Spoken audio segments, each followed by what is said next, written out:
coordinator of Inter-American Affairs, presents São Paulo, the fastest growing city in the world.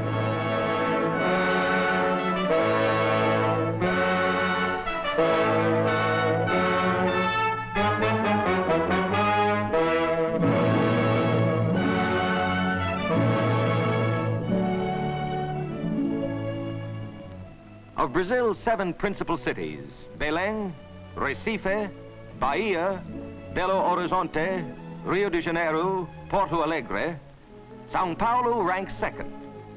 Situated about 300 miles from Brazil's largest city, world-renowned Rio de Janeiro, about 50 miles inland from Brazil's largest port, Santos, the city of São Paulo, with its 1,300,000 inhabitants, is today the leading industrial city in Latin America. Starting at Santos early in the 16th century, a handful of Jesuit priests laboriously ascended about 2,500 feet of the precipitous escarpment known as the Serra do Mar. On the plateau above, at the Indian village of Piratininga, they established a mission. On January 25th, 1554, these hardy pioneers celebrated their first Mass. It was the anniversary day of the conversion of St. Paul, and hence the new city was christened St. Paul, or as they say in Brazil, São Paulo. Great and glorious has been São Paulo's history. The Ipiranga Monument, built and dedicated to freedom. Here on September 7th, 1822, young Prince Regent Pedro of Portugal rose in his stirrups and raised the famous cry, "Independence or death," which made Brazil forever free of Portugal. On a hilltop overlooking this monument, appropriately stands the Ipiranga Museum, one of Brazil's notable cultural institutions and housing an historic record of over 400 years of Brazil's civilization. To Paulistas, which residents of this modern city and state are called, statistics and figures are important. For instance, a visitor will quickly learn that in 1920, São Paulo's population was 579,000, but that in 1940, it was more than doubled, 1,330,000. That the rate of increase between 1930 and 1934 was higher than Los Angeles, Detroit, Chicago, or New York.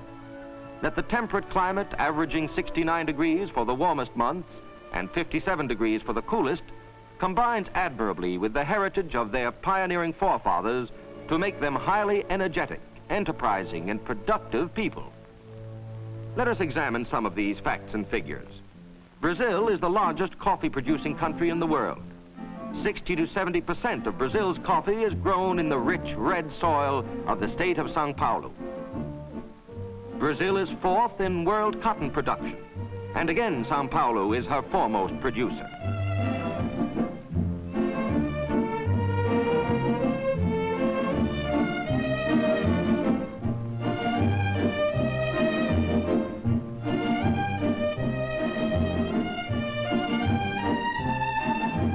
But unlike some of the larger American industrial cities, industry in São Paulo is diversified.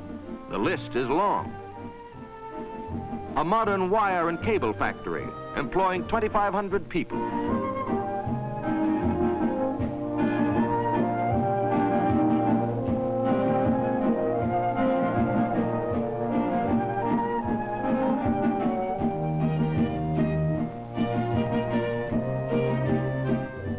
An automobile plant employing 1,200 people, now totally devoted to making and assembling military vehicles for Brazil's rapidly expanding forces.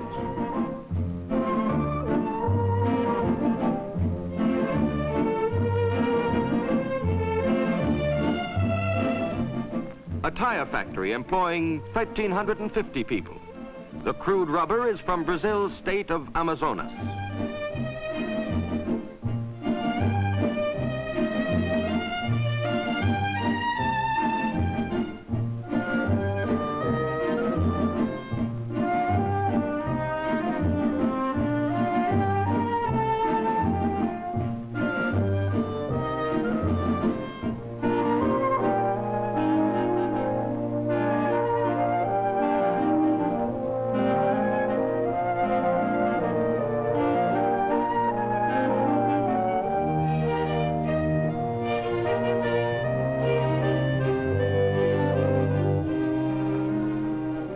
surgical supplies factory.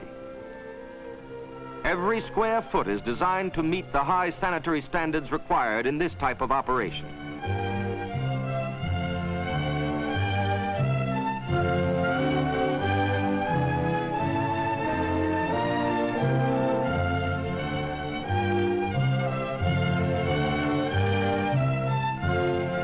A shell casings plant. Each casing is earmarked for the axis.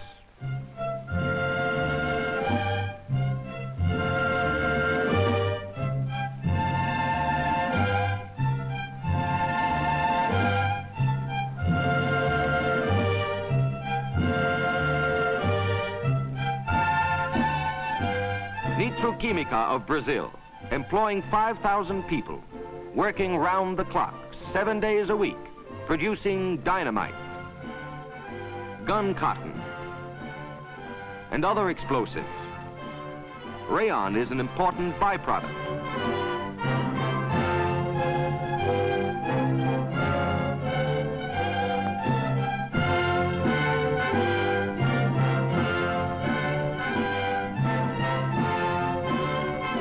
Pharmaceutical and biological products. This factory employs 1,500 people. The war has imposed heavy responsibilities on Brazilian industry. The Paulista has not been found wanting. To turn the wheels of his expanding industries, he has sought and found additional inexpensive hydroelectric power. This was no simple problem. Rain falling on the São Paulo plateau forms rivers which flow toward the interior away from the coast. A daring engineering plan evolved. Why not harness these rivers, stem their flow, back the waters to the rim of the plateau, and then send them rushing down the steep escarpment of the Cerro do Mar to a hydroelectric plant below? The plan for this great engineering feat was transferred to blueprints, and soon there rose huge dams to stem the flow of the rivers. Soon large pumping stations were reversing their normal course. The waters formed large artificial lakes, and soon they were developing a head of 2,300 feet as they were sent downward through huge steel tubes to the turbines below. The plant has a capacity of generating over 250,000 kilowatts and is capable of further development to considerably more than twice that amount. This, combined with 4 other smaller power plants, has produced a total of 275,000 kilowatts. The São Paulo businessman is not only an enterprising manufacturer and creator, he is also a top-flight salesman. Here on these spacious, attractive grounds, over 400 firms annually display their wares.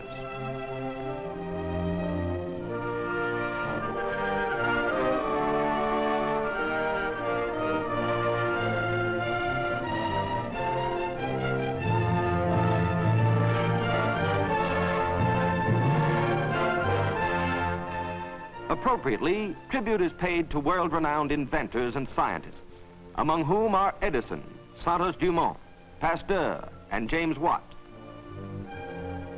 But proud as the Paulista is of his industrial achievements, he hasn't overlooked the other factors required in giving expression to a rich, full life.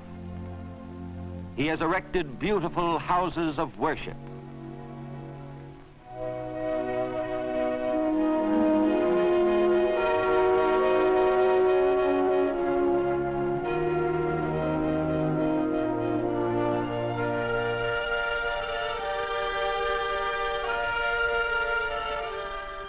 Home and family life is characteristic of Brazilians, and the Paulista is no exception. This residential district is typical.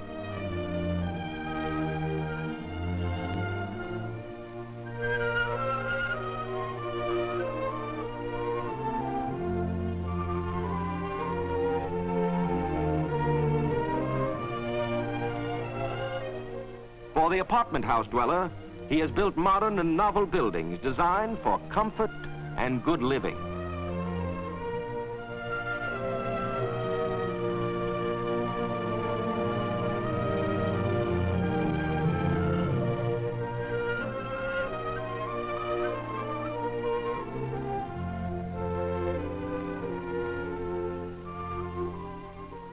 His schools and universities are progressive and numerous.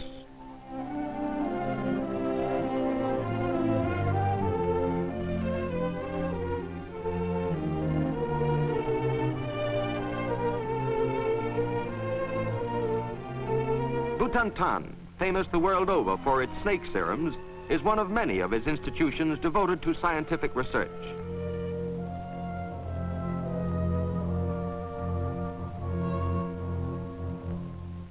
He has produced preeminent educators like Dr. Vital Brazil, one of the founders of Butantan, and Dr. Jorge Americano, rector of São Paulo University and president of the Brazilian United States Cultural Institute. Books play an important role in the life of a Paulista. This is the 20-storied municipal library. One of the reading rooms, air-conditioned and properly lighted. The Paulista is an avid soccer football fan. To see his favorite game, he has built a magnificent stadium, seating 80,000 rooters.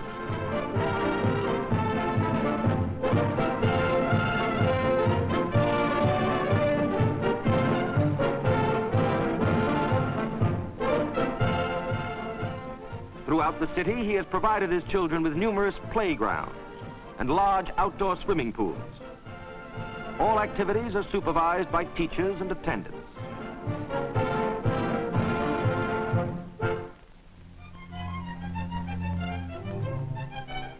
For fine music, particularly the opera, the Paulista go to the Teatro Municipal. For a Hollywood movie, to the Ipiranga Theater or scores of other picture palaces. For a night out, he may go to an intimate club like this one and dance his favorite samba.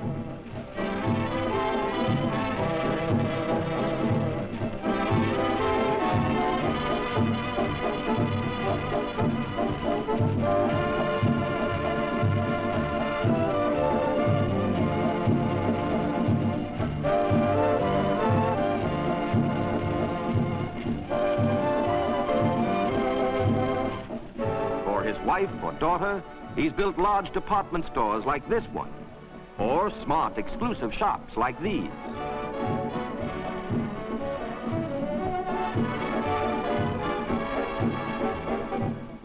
During vacation seasons, he may take his family by train to a seashore or mountain resort, or to Rio for carnival.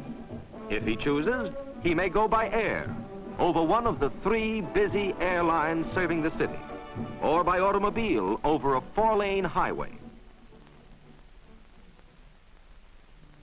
Yes, bigger and better and more is the slogan of the Paulista, as from day to day he continues to change the skyline of his city.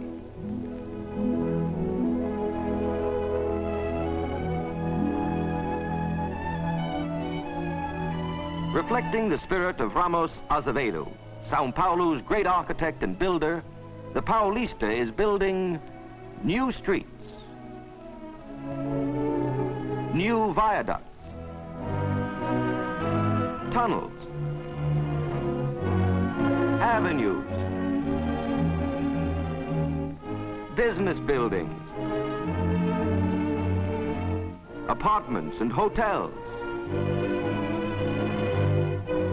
hospitals,